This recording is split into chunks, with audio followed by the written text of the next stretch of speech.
he was just like a brother. Straight away we laughed and didn't stop laughing. Taking the top spot and the deepest scars. Rod Stewart, the voice that once powered the Jeff Beck group, and then, according to Beck, shattered everything they built together. This was not a story of clashing styles or rival egos. This was heartbreak. Beck had handpicked Stewart to front his band, believing they were building something revolutionary, a blues rock hybrid with soul, grit, and innovation. But behind the scenes, Stewart was quietly plotting a solo career, leveraging the group's success as a stepping stone while Beck invested his heart and soul into the partnership. The end came like a knife in the dark. One morning, Stewart was simply gone. No warning, no farewell, just a phone call. According to Ronnie Wood, Beck was devastated, blindsided by a man he considered both a friend and a creative soulmate.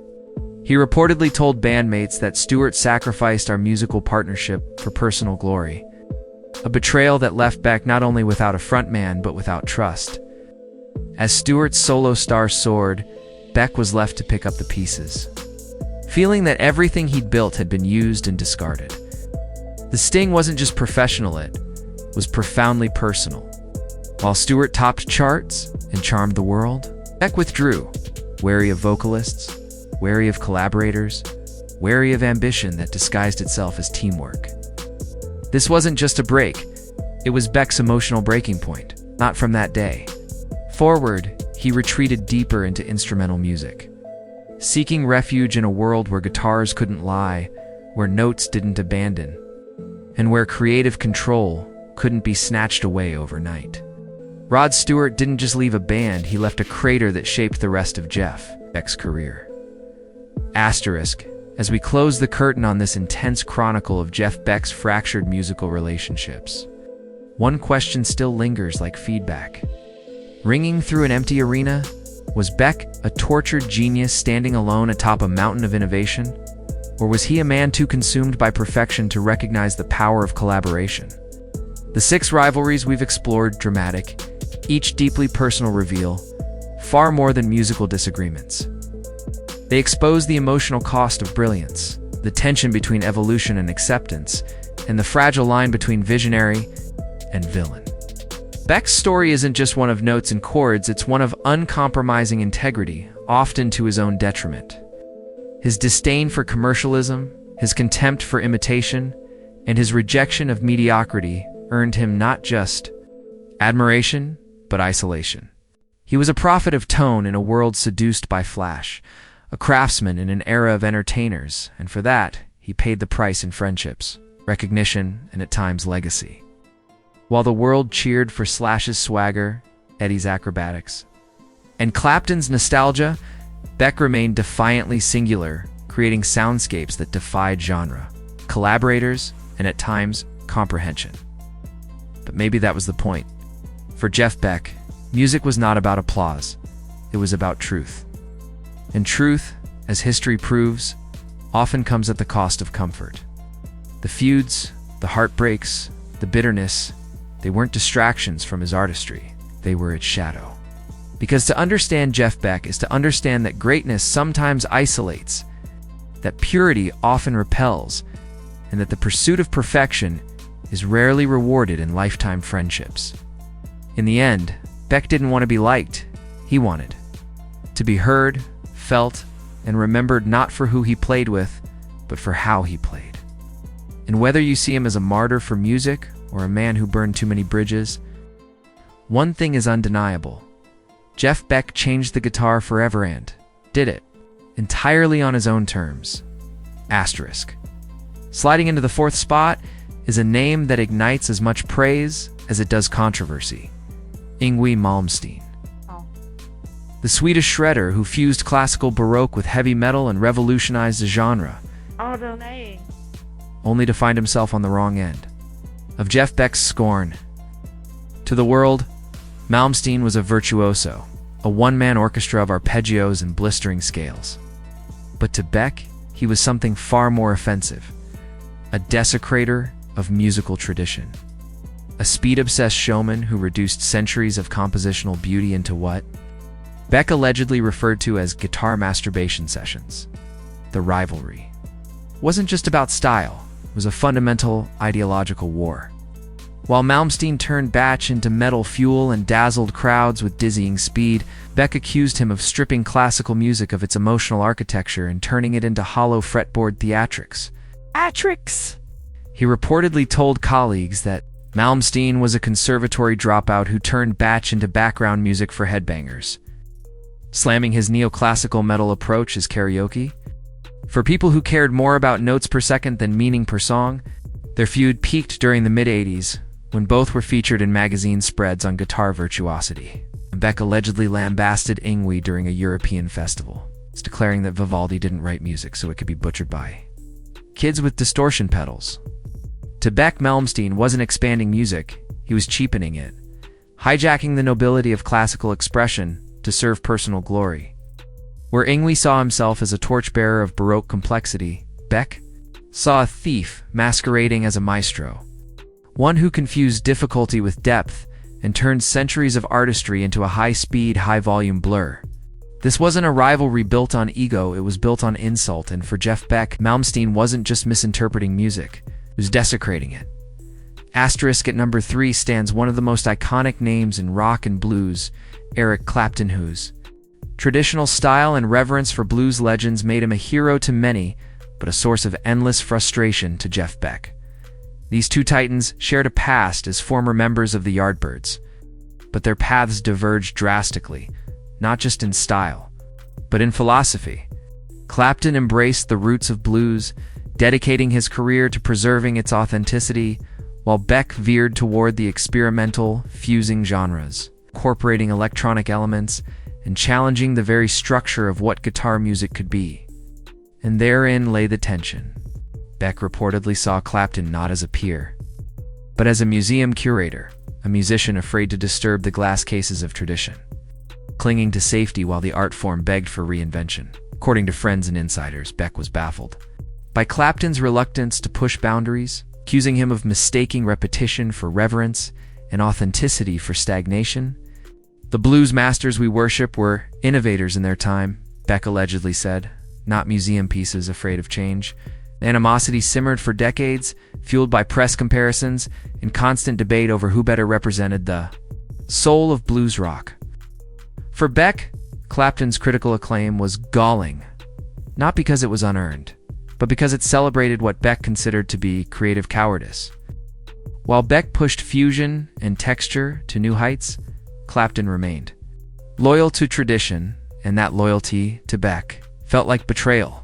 Betrayal of possibility. Betrayal of evolution. Their friendship, if it ever truly existed, became collateral damage in a larger war. The battle between those who protect the past and those who dare to destroy it in search of something new. Asterisk landing at number 2 is a name that stung Jeff Beck. Not just professionally, but personally. Jimmy Page. The mastermind behind Led Zeppelin and Beck's former bandmate in the Yardbirds.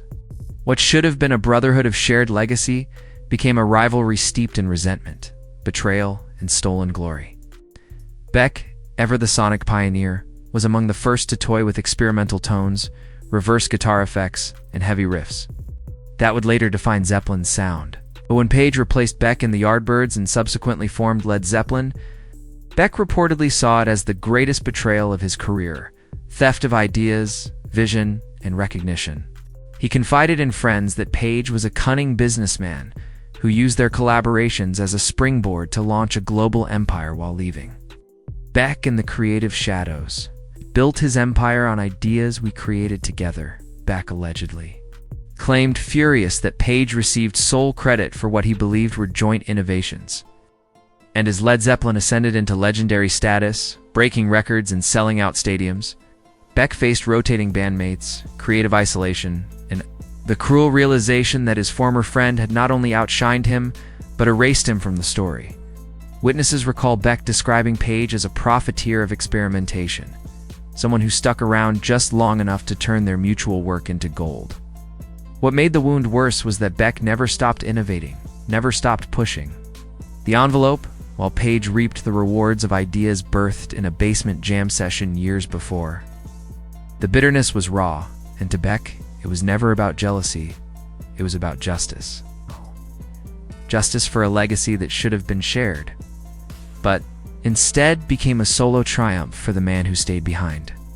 In the enigmatic world of rock and roll, few names elicit both awe and trepidation like Jeff Beck, renowned for his trailblazing guitar work that redefined sonic limits.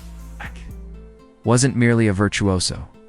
He was a fiercely uncompromising visionary, whose relentless pursuit of technical and emotional perfection turned him into a menacing his peers. For decades, Beck stood at the crossroads of admiration and alienation, a solitary figure constantly evolving while demanding the same from everyone around him. His obsession with artistic purity often came at the cost of collaboration, leading to creative fallouts with some of the most legendary musicians of all time. To many, Beck was the embodiment of integrity, a man who refused to bend to commercial trends or settle for mediocrity. But to others, he was impossible, sonic tyrant, who rejected anyone who didn't match his high ideals. What emerges is a tale not of rivalry, but of a man whose standards were so high they scorched the bridges behind him. In this deep dive, we uncover the 6 musicians who clashed with Jeff Beck's unforgiving vision riffs that reveal not just personal grudges, but the philosophical fractures at the heart of modern music, from blues to metal, from rebellion to rigor. Beck's story is one of artistic war waged through chords and contempt. And now, we begin with the first name on the list of those who couldn't tour, wouldn't play by Jeff Beck's rules. Asterisk coming. In at number 6 is none other than Slash, the top-hatted Guns N' Roses icon whose blues-rooted guitar style helped shape an era. But behind the leather jackets and sold-out stadiums, a quieter war was brewing, one waged not with words, but with whispered critiques in recording studios and behind closed doors. Jeff Beck, the ever-critical craftsman, reportedly viewed Slash as the poster child for everything wrong with modern rock, an image-first performer drowning in commercial success, whose raw energy masked what Beck believed was a fundamental lack of depth and technical ambition. While the world celebrated Slash's expressive solos and MTV fame, Beck seethed at what he saw as the triumph of spectacle over skill. He allegedly told peers that Slash was wasting his talent on 3-chord tantrums, and that Guns N' Roses represented a generation that confused volume with sophistication and rebellion with genuine musical exploration. This wasn't just criticism, it was a philosophical rebuke. Beck, immersed in jazz fusion and tonal experimentation, saw in Slash a distorted reflection of what the guitar had become, an entertainment tool instead of an instrument of innovation. Their paths collided in polls, interviews, and even studio encounters, where Beck reportedly questioned Slash's artistic growth and scoffed, "Talent without curiosity becomes circus performance." That statement encapsulated Beck's view that musical greatness wasn't about being seen, it was about evolving, pushing boundaries, and respecting the craft. For Beck, Slash's meteoric rise was not a triumph, it was a tragedy, a missed opportunity for a player who could have done so much more but chose the easy path of fame. Asterisk at number 5. We arrive at a clash of titans that rocked the very foundations of the guitar world, Jeff Beck versus Eddie Van Halen. On the surface, both were celebrated innovators, heralded for transforming the way the electric guitar was played. But underneath the applause was a deep-seated rivalry rooted in polar opposite philosophies.